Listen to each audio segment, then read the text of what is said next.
دوستو آج کی اس ویڈیو میں ہم آپ کو خوش آمدید کہتے ہیں۔ آج کی اس ویڈیو میں ہم آپ کے ساتھ ایک کول گرل کی کہانی شیئر کریں گے اور یہ کہانی ایک کچی عمر کے پیار کی حسرت ناک کہانی ہے، اور اس کہانی کو آپ کے سامنے پیش کرنے کا صرف اور صرف ہمارا مقصد یہی ہے تاکہ آپ اگر اس کنڈیشن میں ہیں یا اس حالات میں ہیں تو آپ اپنے آپ کو روکیے اور اپنے آپ کو سیدھی راہ پہ لے کے آئیے۔ تو اس کہانی کو شروع کرنے سے قبل جتنے بھی نئے آنے والے ساتھی ہیں ان سے مودبانہ گزارش ہے، اگر آپ نے ہمارے یوٹیوب چینل 5 ملین آپ کو سبسکرائب نہیں کیا تو جلدی سے سبسکرائب کر کے بیل نوٹیفکیشن پہ کلک کریں تاکہ مزید آنے والی ویڈیو کے حوالے سے بھی معلومات حاصل کر سکے۔ دوستو امبر 8ویں کلاس کی ہونہار طالبہ تھی۔ کام گوئی اور معصومیت اس کی پہچان تھی۔ اس کا بھائی جو دوسری جماعت کا طالب علم تھا بس وہی اس کی دنیا تھی۔ والد دبئی سے اتنے پیسے بھیجتا تھا کہ امبر کی والدہ کو گھر چلانے میں کوئی دقت نہ آتی۔ محلے کی خواتین کام کاج سے فارغ ہو کر ان کے آس پاس آ جاتی۔ بچے اسکول جاتے تو اکیلے میں اس کا بھی وقت اچھا گزر جاتا۔ امبر اسکول سے آتے ہی کچن میں والدہ کا ہاتھ بٹاتی اور پھر بھائی کے ساتھ مگن ہو جاتی۔ امبر کی والدہ حسب معمول اپنی سہیلیوں کو گھر ملنے کے لیے چلی جاتی اور پھر کب شام ہو جاتی معلوم ہی نہ ہوتا۔ واپس آ کر بچوں کو کھانا کھلا کر فوری انہیں ان کے کمرے میں بھیجنا اس کی شاید عادت تھی، اور بچے بھی بلا چونو چرا حکم کی تعمیل کرتے۔ وہ ٹیلی ویژن لگا کر من پسند ڈرامے میں مگن ہو جاتی اور یوں ہی زندگی کا یہ سلسلہ بھی گڑی کی سوئی کی طرح مقرر دائرے میں گھومتا رہتا۔ لیکن سال میں 10 دن ایسے بھی آتے جب امبر کے ابو چھٹیاں پر آتے۔ گھر میں محلے کی خواتین کا آنا تو کم ہو جاتا مگر امبر اور اس کے بھائی کی دنیا میں جیسے بہار آ جاتی۔ مل کر کھانا کھاتے، گھومنا پھرنا اور مستیاں کرنا اس قدر ان کی زندگیوں میں مسرتیں بکھیرتا کہ پورے سال کی تنہائیاں بھول جاتے۔ 208ویں جماعت کے بعد امبر کا داخلہ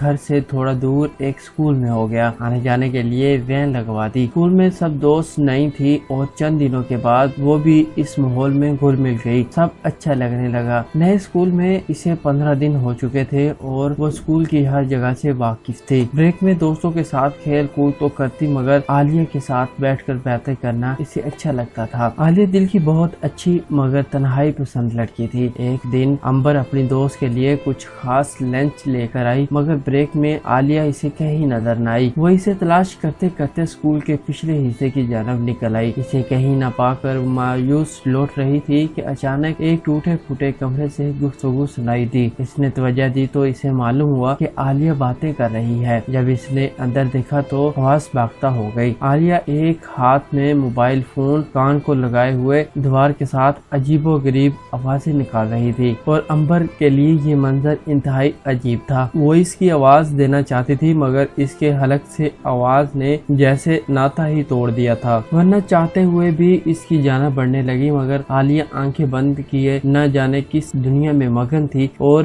امبر کے جھنجھوڑنے کے باوجود نہ اس کی آواز میں تبدیلی آئی اور نہ ہی اس کا ہاتھ جس سے وہ اپنے آپ کو سہلا رہی تھی۔ پھر اچانک وہ مڑی اور امبر سے لپٹ گئی۔ امبر کے لیے یہ سب نیا تھا۔ اس کو عالیہ کے لپٹنے کی وجہ تو شاید معلوم نہ تھی مگر وہ اس کی حالت دیکھ کر پیچھے میں نہیں ہٹنا چاہتی تھی۔ اس کو معلوم ہی نہ ہوا کہ کب عالیہ نے اپنا ہاتھ اس کی شرٹ میں داخل کر کے اس کے سینے پر پھیرنا شروع کر دیا۔ شاید وہ اس کو روک بھی لیتی مگر عالیہ نے اس کے زیر لب پہ اپنے ہونٹ یوں پیوست کر دیے کہ امبر اسے نہ روک پائی۔ کچھ دیر بعد حواس بحال ہوئی تو دونوں نے اپنا اپنا یونیفارم درست کیا اور بغیر ایک دوسرے سے بات کیے تیز تیز قدم اٹھائے گراؤنڈ کی جانب بڑھ گئی۔ دوستوں بریک ختم ہو چکی تھی اور تمام لڑکیاں اپنی اپنی کلاس میں جا چکی تھی اور وہ دونوں سہمی کلاس میں داخل ہوئی اور ٹیچر بورڈ پر میتھ کا سوال حل کروا رہی تھی۔ وہ دونوں دبے پاؤں اپنے بینچ پر بیٹھ گئی اور ٹیچر کو تو ان کے آنے کی خبر نہ ہوئی مگر امبر گھبرائی اور ڈری ہوئی تھی۔ اس کو لگ رہا تھا کہ کچھ غلط ہو گیا اور اسے محسوس ہو رہا تھا کہ پوری کلاس اسے دیکھ کر منہ چڑھا رہی ہے۔ اس کی نظریں تو اس بورڈ کی جانب تھی جس پر ٹیچر سوال حل کر رہی تھی مگر اس کی سوچ بھنور میں پھنسی اس گیلی لکڑی کی مانند تھی جو پانی کے اس دائرے سے باہر نہیں نکل پاتی جو بھنور کے ایسے جو دور تیرتی چیزوں کو بھی اپنی لپٹ میں لے کر تہ خاک تک پہنچا دیتا ہے۔ وہ کلاس میں بیٹھے ہوئے بھی موجود نہ تھی اور اس ایڈ بن میں اسے معلوم ہی نہ ہوا کہ نہ جانے کب چھٹی کی گھنٹی بجی۔ عالیہ نے اسے جھنجھوڑتے ہوئے کلاس ختم ہونے کا بتایا۔ وہ اٹھی اور خاموشی سے عالیہ کے پیچھے چل دی۔ وہ دونوں وین میں سوار ہوئے اور امبر کے وین میں داخل ہوتے ہوئے ٹیک لگا کر آنکھیں بند کر لی۔ عالیہ نے اس کا ہاتھ تھاما تو اسے خبر ہوئی کہ امبر کو تو شدید بخار ہے، تو یوں ہی